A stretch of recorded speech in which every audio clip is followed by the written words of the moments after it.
Welcome to another episode of Going Direct.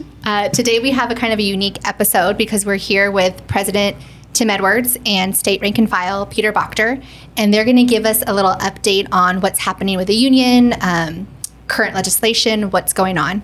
So I'm going to go ahead and throw it over to Tim, if you want to open us up. Yes, hello. Peter and I wanted to get together and get a message out to the membership. There's been a lot going on over the last few months, especially since the budget was passed in June, and then finally at the end of October 13th, all the bills were signed that went to the governor's desk, and I know there's a lot of conversation on 1309 and our McGuire bill, which has to do with staffing, and of course the extension of the contract that had to go on. So what I will do is I will turn it over to Peter Bochter to kind of explain how the contract came about, or the extension to the contract came about, so everybody understands that process. So yeah, thanks, Tim. So basically back in April, I received a phone call during one of our trainings that we hold up here, and it was Cal HR to me, basically advising me that they are going to defer both our raises essentially because of budget restraints. So that made us pivot to now negotiations. I didn't want to open our contract that we're currently in, and we pivoted to what was called a concessional bargaining, which obviously now led us to try to preserve as much as we could in the contract. So we entered negotiations by way of a contract extension, and we never opened the contract to go down that road of a possible lawsuit. So we went back and forth for, I would say, 3 months, I think, totally, with our negotiations, back and forth of what we felt was fair at the end of the day.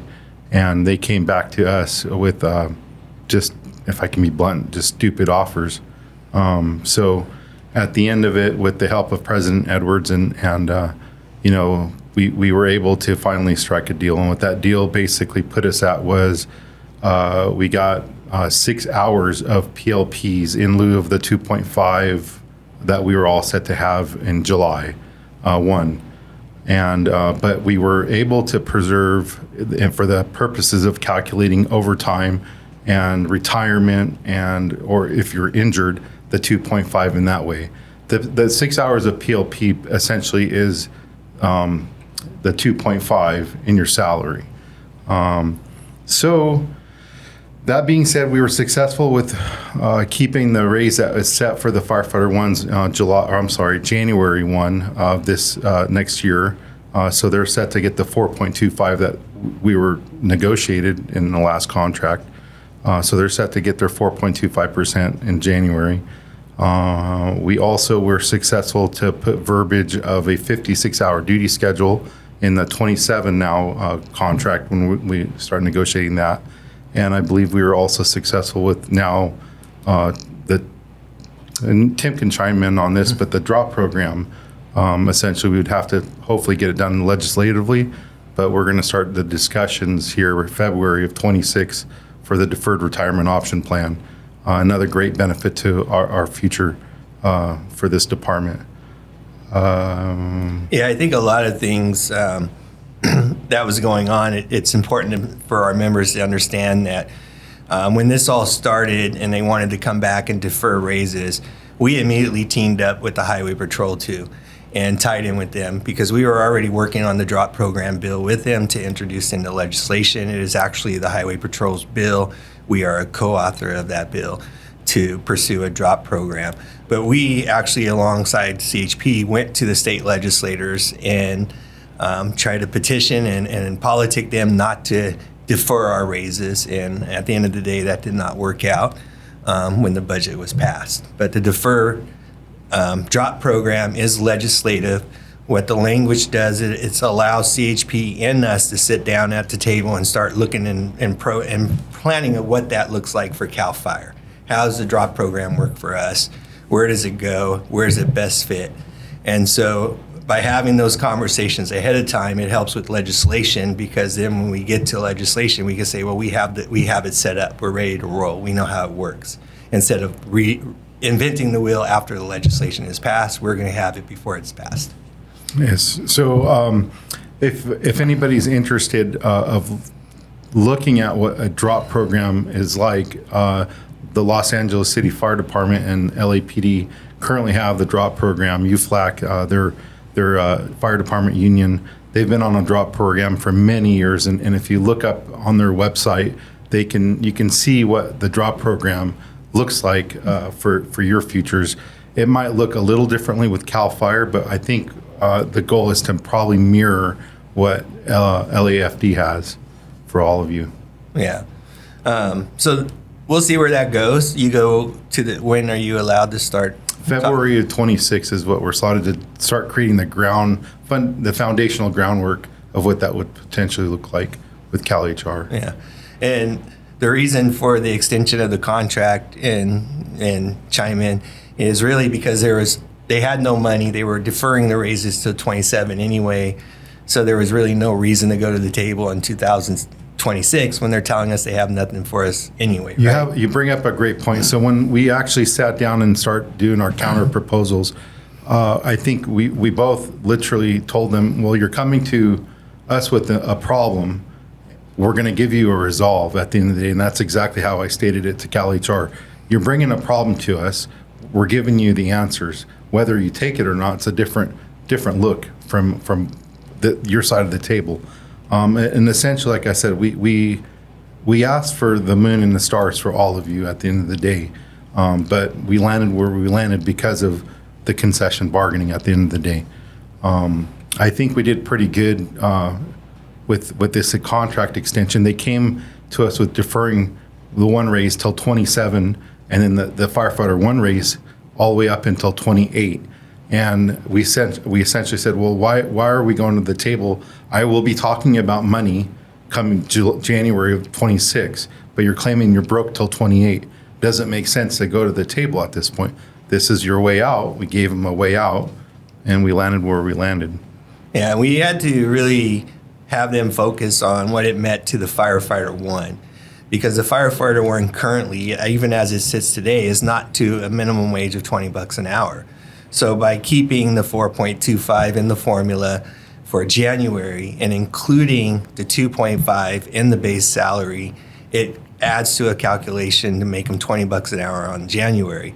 What I think people get locked up on is the 2.5 is added to your base salary, but it comes back out of your base salary when the PLP takes effect. So you're basically buying the 6 hours for 2.5, but it is calculated towards your overtime, your retirement, and anything else, your cash out of holidays. That 2.5 will still be calculated overall. So it's in your salary, you just don't see it because then you're paying for the 6 hours of PLP. Is that how you understand it? Absolutely. And the other component too is God forbid any of you are hurt, but if you are, that 2.5 will be calculated during your 4811 time for your salary.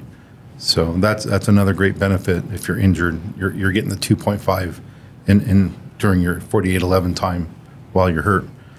The other component that I've been hearing is was the PLPs retroed, and they were not. We never reached a deal of the PLPs being retroed back to July 1. They started on October 1st, essentially, this pay period that we're in for accrual. We have 12 pay periods, I heard 13 pay periods. We only accrue them for the 12 pay periods. And essentially, if you do the math, they come out to about 5.54 hours a month. So that's what basically you're getting at. And for the purposes of calculating your vacation and your leave credits for the next year, some units have averaged up to 6 days essentially added for the year, or some units are staying at the 5.54 hours per pay period. I am in discussions with labor relations to see what that would look like and fix it once and for all as a CAL FIRE, all 21 units doing it the same way.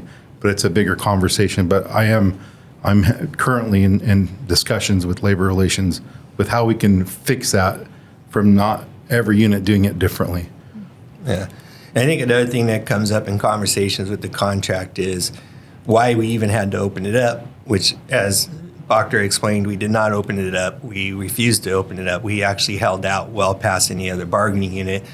And one of the reasons we held out was there was still hope that we might be able to get the legislators to buy off on not cutting our pay at all. But if you read the bottom of every contract, in our contract, it clearly states, and every other bargaining union contract too, that everything is pending funding of the state legislators. So if the state legislators decide not to fund something, the contract and that portion of it is null and void because they choose not to fund it. Our contract is funded. The salaries are funded, so we were able to be successful in that. Proctor did a great job making sure that the 2.5 got counted toward everything and the 2.5 came in. But then what the other component was that even kind of threw me off because we were not thinking, because we were trying to squeeze them for everything we can get out of them, is we threw the 56-hour component into it. And normally when you do a side letter, you don't have to have it ratified by the state legislators because it's a side letter. Usually there's no money amounted to it or anything like that. Well, the LAO came back and put a cost to the 56-hour duty week. Even though we're not incurring the cost right now, they still presented the cost to the state legislators. And with that, it had to be ratified by the state legislators. Well, when Proctor was able to achieve the deal, the state legislators were out of session. They go out of session during July for the holidays, and they come back in August, toward the middle of August and through September to finish and clean up. So unfortunately, we had to wait till they come back to even move our contract forward. That was the delay. That's why it took so long to get our contract and things moving forward. So that was the delay in the pay and the PLPs and everything like that, is because there was a cost component to the 56-hour duty week that the state legislators had to ratify. They could not ratify it until they were back in office. Now, we also can't push them on when they go to ratify it. So they didn't do it in the first 2 weeks because they were so tied up, as we all know, on the redistricting stuff. And then finally they got around to do with our contract. So that's how we ended up in the position we are in now, with the delay of everything taking place. And I hope if anybody has questions, reach out to Proctor and he'll explain it better to you. But that's pretty much what happened and why we had to wait. Precisely. So Proctor's working on a lot of stuff, just to make sure things are followed through. So that hopefully explains some of the contract and the little nuances with the contract. So let's jump ahead. Let's go to Flora's bill, Heath Flora's bill 1309, which was our pay equality bill. As some of you may recall, last year we pushed it through legislation, and working with Heath, the Assembly member Heath, who is now the minority leader of the Assembly side, we worked together and we decided to hold the bill, not to send it to the governor last year, because if the governor were to veto the bill, he had 2 more years to go in office, and nobody would probably run the bill again because he's gonna veto it. So we held the bill. This year we decided we're not going to hold it. We're going to push it back through legislation. Assemblymember Heath Flora did a great job pushing it through both sides of the Senate and the Assembly, with one absent vote on the Senate side and one no vote from Assemblymember DeMaio out of San Diego voted no on our pay equality bill. But it pretty much flew through both sides. And working with Heath Flora, we decided, well, let's send it to the governor's desk. As you all know now, the governor vetoed the bill. And unfortunately, he notified us of the veto the day before we put 6 of our brothers and sisters on the memorial wall. So it was very frustrating. And you've seen our messaging to that. What has to occur now is either we push for a veto override. The veto override has to be initiated by the Assembly member, which would be Heath Flora.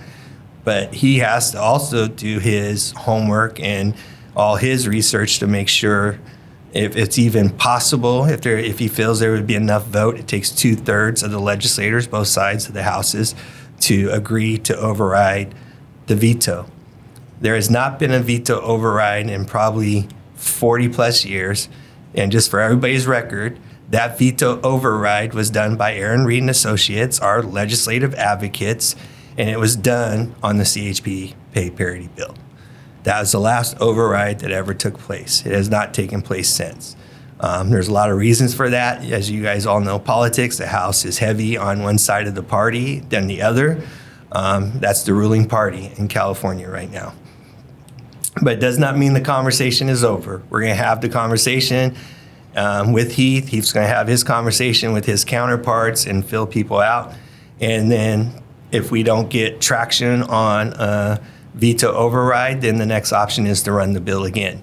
Heath has already committed to run the bill again, whether it's with the same governor or not. He's willing to run it again and put it on his desk again, hopefully by the end of next year.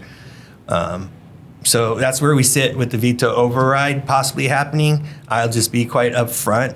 I think it's a big, there's a big hurdle to overcome to get a veto override. And I don't know, like I said, one party being the majority in the state and the administration being part of that party, that will happen. But we'll have that conversation. But we will look at rerunning the bill starting in January. And what we're hoping is, since it flew through 2 years in a row now, that this one flies through again with no issues. So we're working on that. Let's talk about McGuire's bill, and all of a sudden I drew a blank on his number. I don't know if Callie, you remember the number, or someone else does. Throw it in there. 581? SB 581? It could be. I'll double check. Yeah, we'll double check on that. But it's our staffing bill that McGuire put forward. And that is still alive. And what occurred is McGuire pulled that legislation from going to the governor's desk at the last minute. The reason why he did that was twofold. One is through having that legislation on record and flying through the Senate and the Assembly, it put pressure on the administration and the rest of the legislators to actually put staffing in the budget. And when we got the budget passed at the end of June, the budget did include additional funding to perm up 770 firefighters from the Firefighter 1 classification. The bill calls for Firefighter 1s to be permed up as Firefighter 1s. The budget calls for 770 firefighters going from Firefighter 1s to be permed up as Firefighter 2s on all of our state rides. So $38 million the first year for this coming fiscal year, and another $78 million the second year, with conversations and ongoing funding to finish it. The goal is, with the 775 firefighters and with the new staffing model of a captain, engineer, firefighter, that the state would be able to perm up one at every Schedule B house, one engine year round when the fully staffing is coming on. As we move forward and get more staffing, it would be air bases and crews and wherever else we would need. But for now, the 770 firefighters in the budget is permanent firefighter 2s to go to our B rides. So when he pulled the legislation after getting that in the budget, his thought process was, and this is right out of Pro Tem Senator McGuire's mouth, is that by having the bill still alive, it keeps pressure on the legislators to keep funding and moving forward with staffing all of our engines and all of our crews and all of our air bases to a full-time fire department year-round. So McGuire's bill is still alive and active. It was a 2-year bill, so it means it has one more year to get through the legislators and to the governor's desk again. So we're still in that time frame to get that done. So you will see that bill being discussed more when everybody gets back in session in January and starts the new year on the process. All of our bills are alive. We've been doing very well. And I think what I want to make sure to tell the members is there's a lot of different points of views on both the contract in our legislation and the veto and what we should do. And it's really along party lines. At the end of the day, that's what it is. We have Democrats and Republicans in our membership. There's no way around it. The complaints are both sides of the aisle. But I think at the end of the day, what everybody needs to recognize is none of our bills have ever been ran one party. All of our bills we push to be bipartisan bills, meaning they have to be signed on by both the Republicans and the Democrats to be pushed forward, because public safety is not a political pawn in anything. Public safety is both sides of the aisle. It's a partisan bill, and all of our bills have been partisan ran. So that's where we are. So I mean, we hear it all the time. We have members that are pissed off because we're challenging the governor. We have members that saying we're not challenging the governor enough. But at the end of the day, our fight's not with the administration. Our fight is about what's right for the men and women of CAL FIRE, and to find a way forward and find a way to be successful at the end of the day. And I think the track record over the last few years of this union has proven, even with 4811, the reduction in the work week, that by doing it bipartisan and finding a way that we've been successful. So I know there's a lot of people out there on both sides that have a lot to say. And at the end of the day, it's all about what's good for the order. And we've been very successful moving the ball forward. And that's all I really have to say about that. I can't tell you, how many phone calls Boctor and I receive with people very angry, upset, text messages, telling me we're doing something wrong on both sides. At the end of the day, this union, over the last 10 years, has raised salaries and reduced the work week and put in workers' comp protections under 4811 that we haven't had in the past.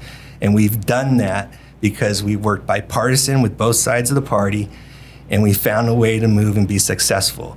Even with everybody telling us how we should do it, we found a way to get it done. And that's where we are. And that's how we're going to keep moving forward with how we do business. We've been good. At this union, we have great help. We have great people say, oh, you don't have an attorney at the bargaining table. Well, Pete, do we have an attorney at the bargaining table? Yeah, so we bring in Jason Jasmine. He's our chief legal counsel with Messing, Adam, and Jasmine and Shore. So we absolutely do have a professional negotiator with us and the bargaining team at the table. Yeah.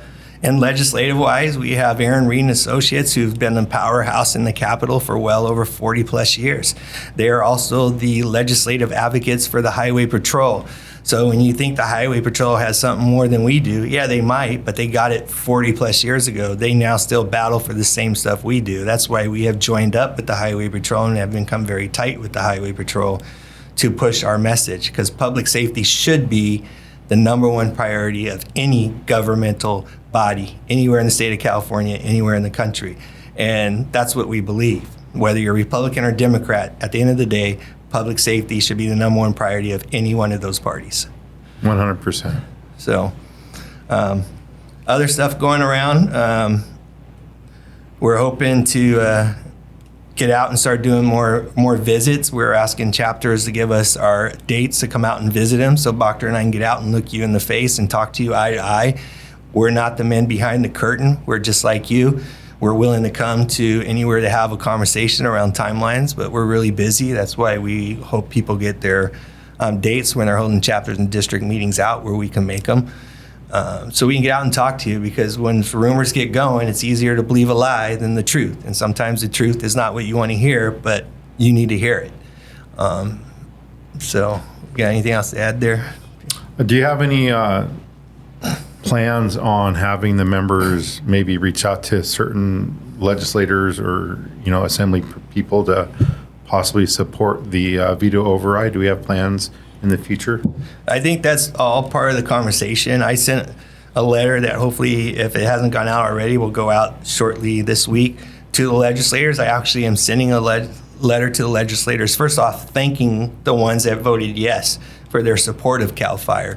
It's not hard. They believe in what we do as an organization. They believe what we do as the public safety of California. They all recognize that we are an all-risk department. So my first initial thing was to send them a letter thanking them and telling them how disappointing it was that all their yes votes could be wiped out by a single swipe of a pen by one individual. I think part of the conversations with Assemblymember Minority Leader Heath Flora is what he thinks will be best after his conversations with the other legislators. And if he thinks there's enough movement to do something, then yeah, maybe we have a big write-in from every one of you to participate, writing your state legislators saying, hey, let's get this going, let's make this happen. We're not there yet. I'm waiting. All this has to be fed by the author of the bill, which is Assemblymember Heath Flora. So we're in the process and discussing that. We're having meetings at least, if not twice a week, once a week on this subject to see where we go. But I want everybody to understand that, one, legislators are out of session. They don't come back to January, and nothing can even begin happening till January. Thank you. So I think we're covering everything we need to. Okay, cool. And I do want to add, we have our next board meeting is December 1st through 3rd. And members in good standing are more than welcome to come and sit in and kind of see how your union at work and see what we're doing. And then convention is January 8th through 11th. So more information is coming out about that. So check in with your chapter director and DVP if you're interested in getting involved, wanting to come, all that stuff.